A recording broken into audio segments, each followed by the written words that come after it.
Sponsored by Abbott. As we head into respiratory season, it's important to understand that symptoms of cold, flu, and other viruses can easily overlap.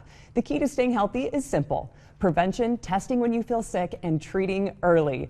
Joining us today are Dr. Mary Rodgers and Michele Slafkosky. Welcome to the show. Thank you so much for joining us. Good to be here.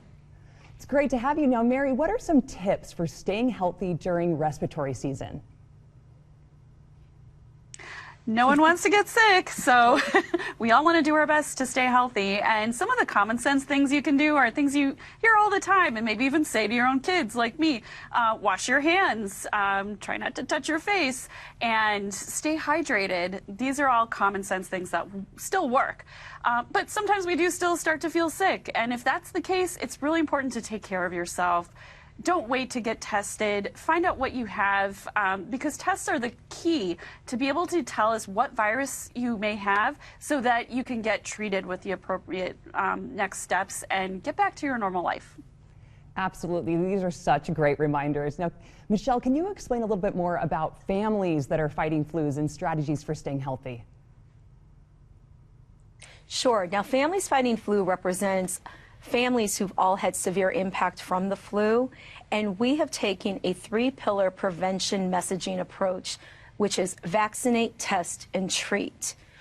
Families Fighting Flu shares our stories to help bring awareness that it's not just the flu. The flu can be very serious, and we need to help individuals understand the preventative measures that you can take, which is to vaccinate as well as test. But testing early when those symptoms occur, especially when we have overlapping symptoms for various respiratory illnesses, can be critical in getting the appropriate diagnosis. But doing all of this can also help reduce hospitalizations and deaths this flu season, or respiratory season is what we call it now, and keep our communities healthier and safer. And Mary, how do these rapid tests help families distinguish between illnesses with similar symptoms? Because there's some overlap there for sure. Yeah, I mean, if you have a fever, that doesn't tell you what you have. And I know, like, every time I try and guess what my kids have, I'm wrong. So testing comes in to save the day. And we have a lot of testing options available. Really, being sick is a very personal thing, and there's no one-size-fits-all solution to how to test. So that's why we have options.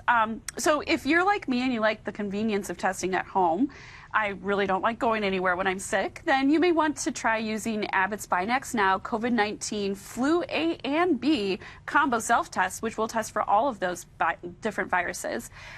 Or if you prefer to just leave it up to the professionals, then you can go for testing in an urgent care clinic or a pharmacy, and they'll use Abbott's ID Now molecular test. And Mary, do you have any other advice for us of how we can stay healthy this season?